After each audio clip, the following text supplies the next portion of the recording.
Monique, spectatrice de la chaîne, m'a demandé s'il était possible de faire un tirage de cartes au sujet d'un monument de la chanson française. Il s'agit de Monsieur Charles Aznavour. Charles Aznavour, donc, qui est né, nous dit-on ici, le 22 mai 1924 à Paris, et qui est mort le 1er octobre 2018 à Mouriès, dans les Bouches-du-Rhône, en France, dans le sud de la France. C'était un auteur-compositeur-interprète, mais également un acteur et un écrivain franco-arménien. On nous dit qu'au cours de sa carrière musicale, commencée dans les années 40, il a enregistré près de 1200 chansons, interprétées en plusieurs langues, en français, en anglais, en italien, en espagnol, en allemand, en arménien, en napolitain, en russe, et sur la fin de sa carrière également en kabyle. Il a écrit ou coécrit plus de 1000 chansons, que ce soit pour lui-même ou pour d'autres artistes. Il est l'un des chanteurs français les plus connus en dehors du monde francophone, décrit comme la divinité de la pop française par le critique musical américain Stephen Holden. En parallèle de son parcours musical, Charles Aznavour a mené une carrière d'acteur, apparaissant dans 63 longs métrages ainsi que dans des téléfilms. Sans renier sa culture française, il a représenté l'Arménie dans plusieurs instances diplomatiques internationales à partir de 1995, et il a obtenu la nationalité arménienne en 2008. Alors sa biographie nous parle de ses parents, donc Charles Aznavour, de son vrai nom Aznavourian, qu'il a abrégé pour son nom de scène, donc Charles Aznavourian, est né dans un hôpital de l'assistance publique, la clinique Tarnier, au 89 rue d'Assas, dans le 6e arrondissement de Paris, au sein d'une famille modeste d'artistes, habitant rue Monsieur-le-Prince.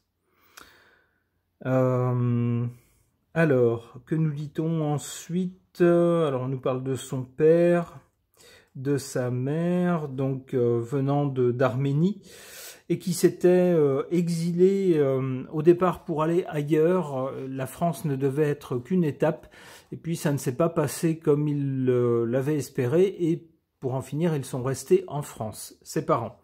Donc Charles Aznavour est né en France, il était donc français, mais au cours de sa vie, il a beaucoup changé de lieu de vie. D'abord en France, il a déménagé plusieurs fois, ses parents ont déménagé.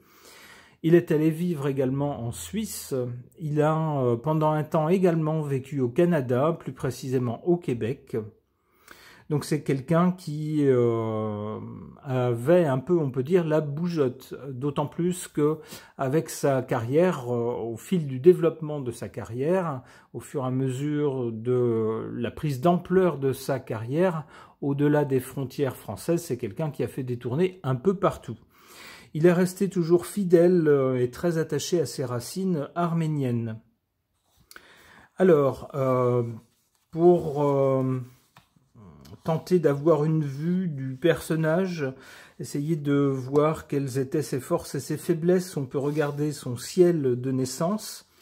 Si on regarde à l'heure, au jour et au lieu où il est né, eh bien, si on avait regardé le ciel, on aurait vu ça. On voit donc quelqu'un qui est né, dont le soleil était dans les premiers degrés des Gémeaux. C'est quelqu'un donc qui était du signe des Gémeaux, vraiment dans les premiers degrés. Le signe des Gémeaux est connu pour avoir l'esprit et le corps jeune, souvent un corps presque androgyne, en tout cas un corps un peu d'adolescent, très souple, très habile. Le signe des Gémeaux fait partie, avec la Balance et le Verseau, des signes d'air pour lesquels les idées sont très importantes, de même que la communication et les échanges avec les autres. C'est un peu l'essence de leur personnalité. Aux Gémeaux, on a beaucoup de capacités par rapport à tout ce qui est expression, mode de communication également. Alors que ce soit de la communication verbale, écrite, ou par le comportement, on a un talent particulier pour la communication et l'expression. avec le Gémeaux aussi, les Gémeaux, on a une grande sensibilité, mais c'est la même chose aussi pour les autres signes d'air, on a une grande sensibilité à l'humain, à l'être humain. Par exemple, à la détresse de l'autre, à ce que pense l'autre, aux réactions de l'autre, aux autres façons de vivre, etc. Avec beaucoup d'échanges de ce côté-là. Alors, après son soleil dans le signe des Gémeaux, on voit son ascendant ici qui est dans le signe du Capricorne. Alors, le signe du Capricorne, c'est tout à fait autre chose. C'est un signe de terre qui souvent ne s'attache pas aux détails, pas au superficiel, mais voit les choses sur la durée. Va vers l'essentiel, vers l'authentique. Alors ici, à l'ascendant, ça aurait pu donner peut-être un physique, comment dire, pas forcément très séduisant. Le Capricorne va à l'essentiel. C'est pas quelqu'un qui s'attache aux détails, aux apparences. C'est quelqu'un qui préfère l'authentique. Et donc souvent, à l'ascendant, c'est pas forcément un indice de séduction. Mais cependant, ici, autour de l'ascendant, qu'est-ce qu'on voit? On voit la Lune.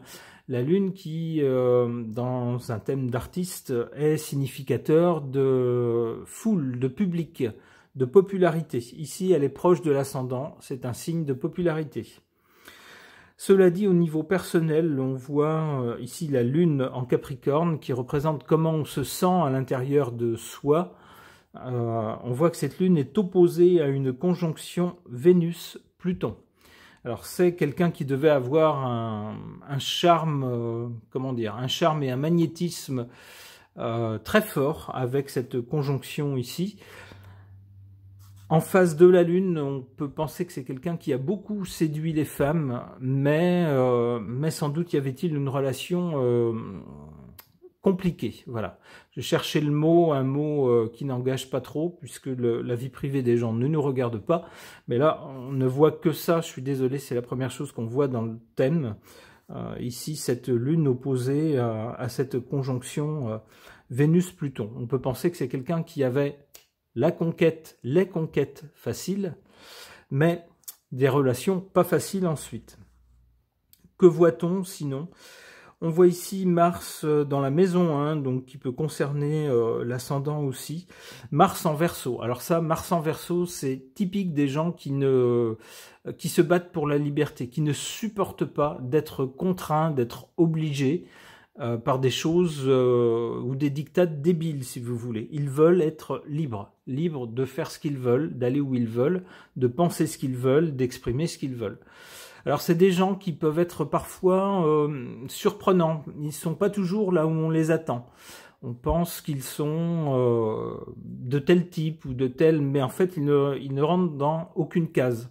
Ils ont un esprit indépendant. Ici, malheureusement, on voit Mars opposé à Neptune. Alors Mars, ça fait penser à un combat. Donc des coups d'épée ou des coups de poing, mais avec Neptune en face, on a l'impression qu'on donne des coups de poing dans le brouillard, des coups d'épée dans l'eau. C'est ça un peu avec Neptune.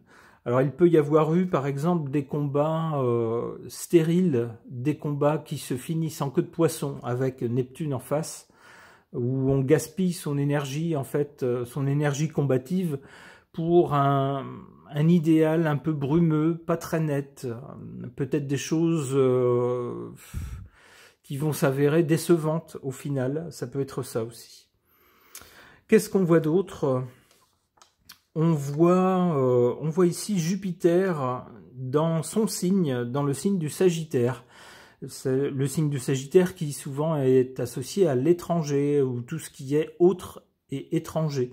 Ici, la planète est dans son signe, donc elle est forte, elle a une influence forte. Et effectivement, c'est quelqu'un qui a toujours qui n'a jamais renié les racines étrangères qu'il avait via ses parents, et qui a toujours, au contraire, cherché à les entretenir et à les enrichir, au point qu'on lui a octroyé la nationalité arménienne pour tout ce qu'il avait fait pour ce pays.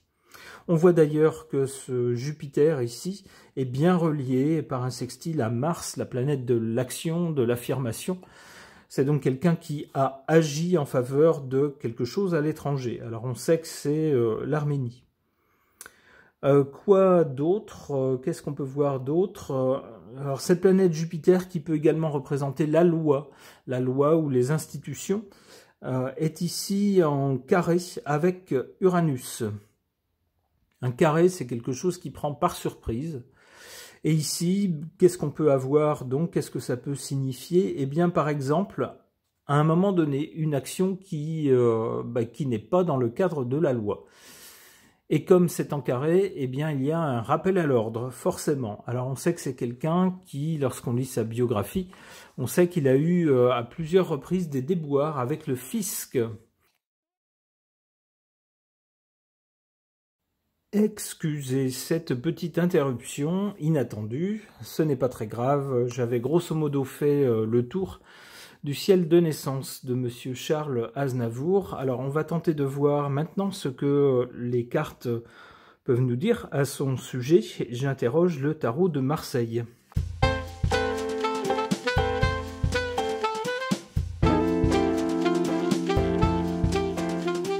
Alors plusieurs cartes ici le concernant. La justice qui rappelle justement ses déboires. Avec la justice, c'est quelqu'un qui a même été pendant un temps, semble-t-il, j'allais dire presque recherché. C'est quelqu'un en tout cas qui avait quitté le pays. Alors il s'est un peu fâché lorsque certains lui ont dit « bah oui, c'est un peu facile, vous êtes populaire chez nous en France, vous gagnez de l'argent en France grâce aux Français, mais quand vient le temps de payer vos impôts, vous partez en Suisse ».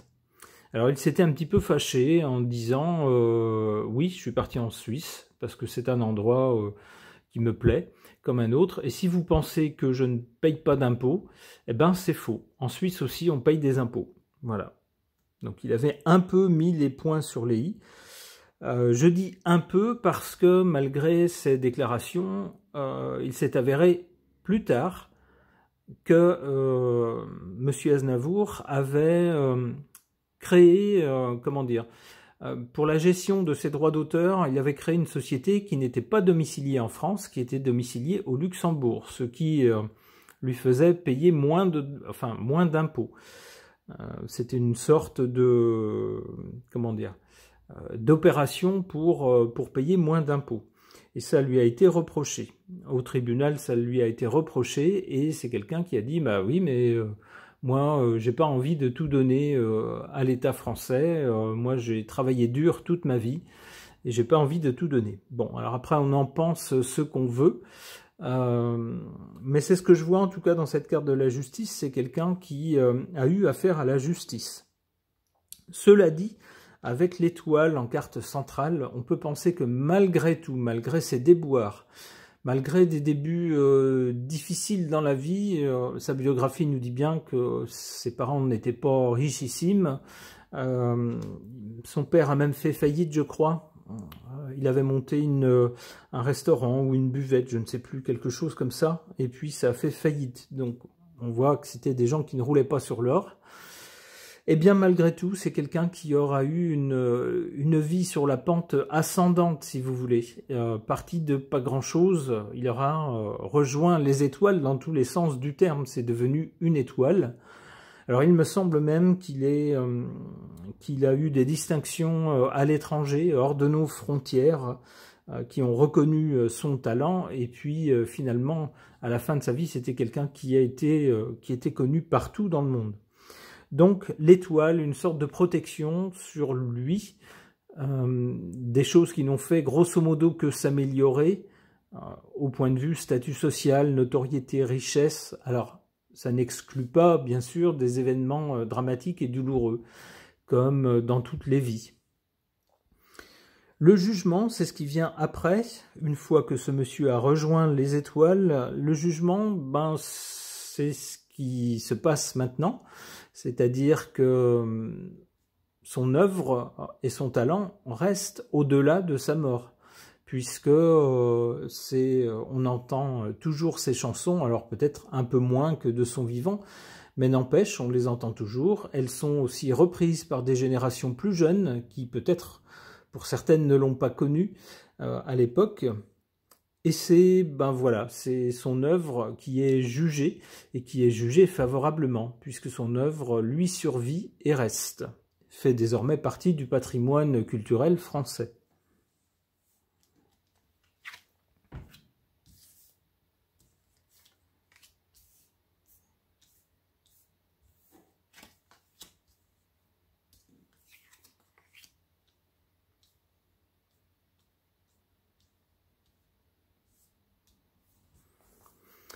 Alors, en faveur et en défaveur de ce monsieur, le pendu. C'est-à-dire qu'il y a des choses dans la vie contre lesquelles il ne pouvait rien. On peut penser par exemple à ces histoires avec la justice. Il semblerait que même si c'est quelqu'un qui n'était pas forcément toujours très net dans sa façon de payer ses impôts, il y a eu quand même un effort de sa part pour reconnaître les choses et puis pour essayer de faire les choses légalement. Alors ça n'a pas toujours fonctionné et il a parfois été rattrapé par la justice qui lui a demandé des comptes. Alors, dans les choses contre lesquelles on ne peut rien, ou contre lesquelles il ne pouvait rien, je pense également à l'Arménie qui, du vivant de M. Aznavour, a connu un séisme destructeur qui a fait beaucoup de victimes. Et évidemment, M. Aznavour a tout de suite réagi. D'abord, il a fait un disque avec d'autres artistes qui s'appelait, je ne sais plus, Pour toi Arménie, quelque chose comme ça. Je me souviens que cette chanson passait sur les ondes, ce qui a permis de récolter de l'argent et envoyer cet argent bien sûr aux victimes du séisme.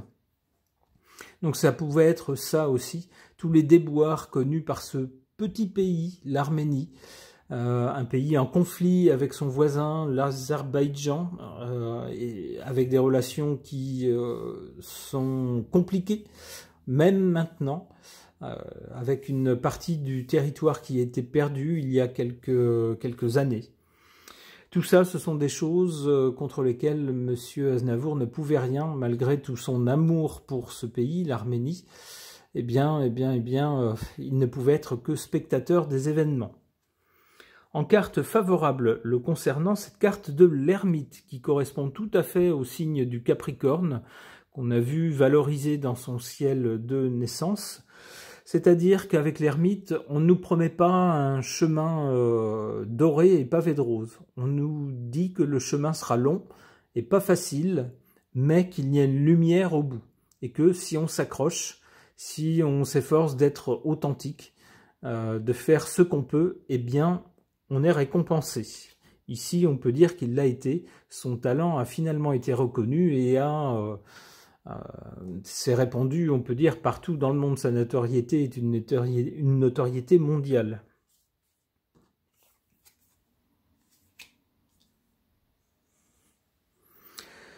Alors, avec la carte du jugement, moi je verrais ça, cette série de cartes, comme une évolution dans le temps. Ici, c'était plus de son vivant.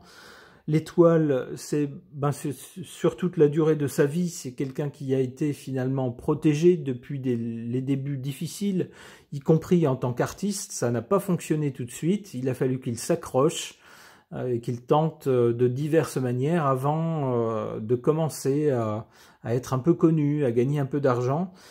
Mais c'est pas venu tout de suite et c'est pas venu facilement. Alors après, bien sûr, c'est quelqu'un dont la notoriété a explosé. Donc il a été protégé sur la durée de sa vie, qui a connu une pente ascendante, et puis finalement il a rejoint les étoiles, au figuré pour des gens qui décèdent. Le jugement, c'est l'opinion des gens après son décès. L'opinion des gens est favorable puisque son œuvre lui survit. Et avec cette carte du battleur qui nous parle de jeunesse, eh bien moi j'y verrais les jeunes générations qui reprennent ces chansons.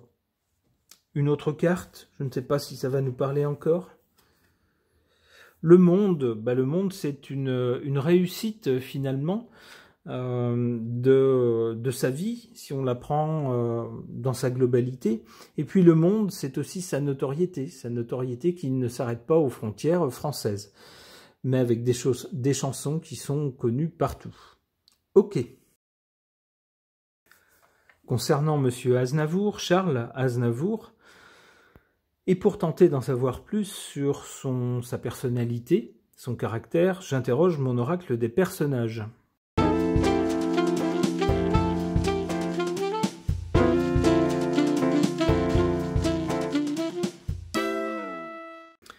Alors des cartes presque amusantes parfois, et en tout cas très humaines, concernant Monsieur Charles Aznavour. Qu'est-ce qu'on nous dit à son sujet?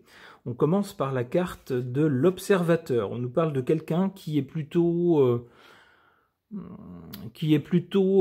au départ dans un stade d'observation. On regarde ce que font les autres, comment ils le font, on essaye de comprendre ce qui fonctionne, ce qui ne fonctionne pas, avant peut-être de se lancer lui-même.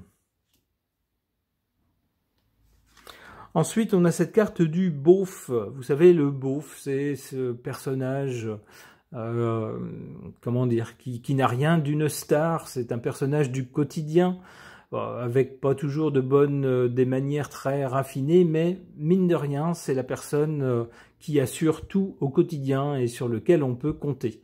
Alors cette carte tendrait à nous dire symboliquement que ce monsieur, même s'il n'avait pas un physique de star, c'est même quelqu'un qui s'est fait, nous dit sa biographie à un moment donné, fait de la chirurgie sur son nez. Il avait un nez un peu gros, un peu long, et ça le complexait. Il pensait qu'il n'arriverait jamais à rien avec ce physique-là. C'est quelqu'un qui, semble-t-il, était complexé par son physique, quelqu'un qui était plutôt petit, et donc qui n'avait pas un physique de star. Eh bien, malgré tout, c'est quelqu'un qui a su gagner les cœurs. Alors on voit ici cette carte du handicapé, ça pourrait être ça pourrait être quelqu'un... Alors un handicap, ça peut être réel ou imaginaire. Il y a des gens qui s'imaginent que telle ou telle de leurs caractéristiques les diminue, alors que c'est pas forcément le cas. Ça peut dépendre des contextes. En tout cas, on sait que Monsieur Aznavour, oui, avait des complexes par rapport, alors également par rapport à sa voix. Il pensait qu'il n'avait pas une voix suffisante pour être un chanteur de premier plan, mais il a quand même travaillé sa voix, il a essayé d'en tirer le maximum. Son physique également le complexait. On voit que ça ne l'a pas empêché de réussir, de faire une carrière brillante et puis d'être adulé au-delà de nos frontières.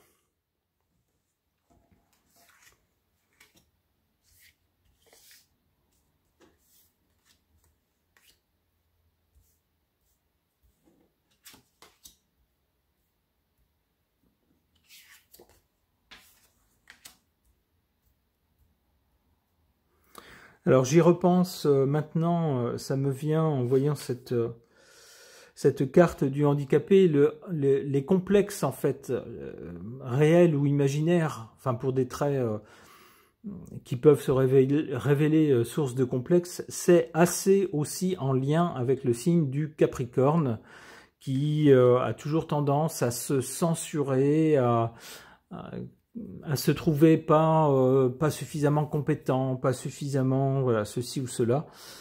Ça va bien avec ce signe-là, ça rejoint bien son ciel de naissance.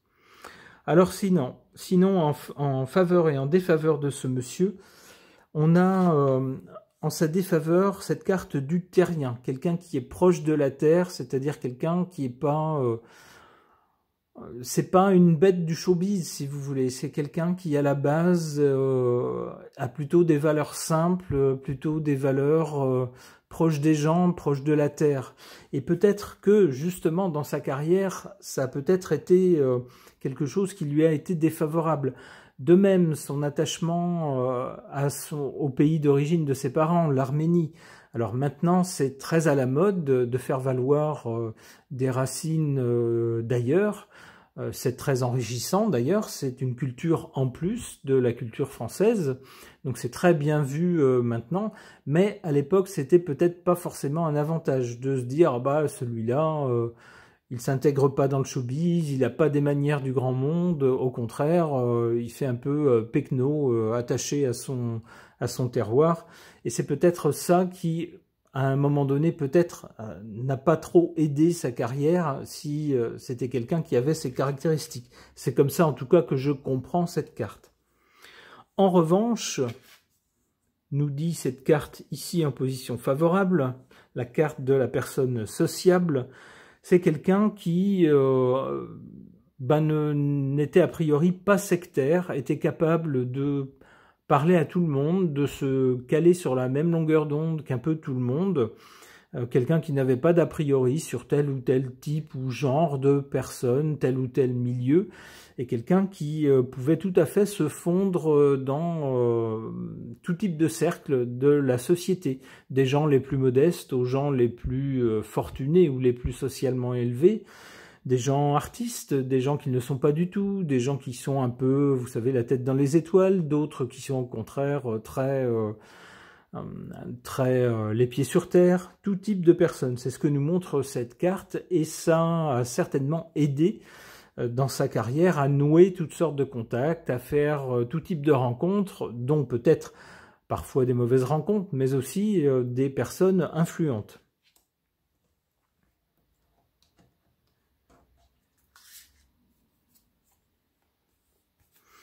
Alors cette carte du stoïque, encore une fois, ça rappelle le signe du Capricorne qui est capable d'encaisser beaucoup de choses avec flegme, avec calme, en se disant ben, il faut voir les choses telles qu'elles sont, accepter les choses et les gens tels qu'ils sont, ne pas se faire d'illusions, ne pas trop en attendre, et puis lorsque soit des gros succès ou soit de gros malheurs surviennent, eh bien il faut garder son calme, il faut faire de son mieux, et puis essayer de chasser les passions néfastes de sa vie. C'est ce que nous dit cette carte du stoïque.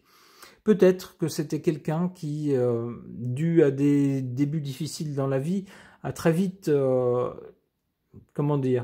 a très vite dû se mettre du plomb dans la cervelle, être conscient des réalités, être réaliste et non pas, comme certains artistes très fantasques, n'avoir aucune notion d'argent, n'avoir aucune notion des choses que l'on doit faire ou ne pas faire.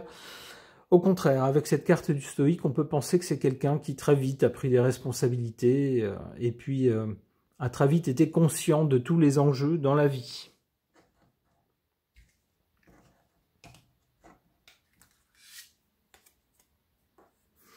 Enfin, cette dernière carte, on finira là-dessus, c'est le statut qu'il a finalement acquis, un statut de star. C'est quelqu'un qui, on peut le dire, est devenu une étoile, une star, puisque même après son décès, ses chansons sont encore chantées, sont encore diffusées. Ce tirage de cartes est maintenant terminé. Merci de l'avoir suivi.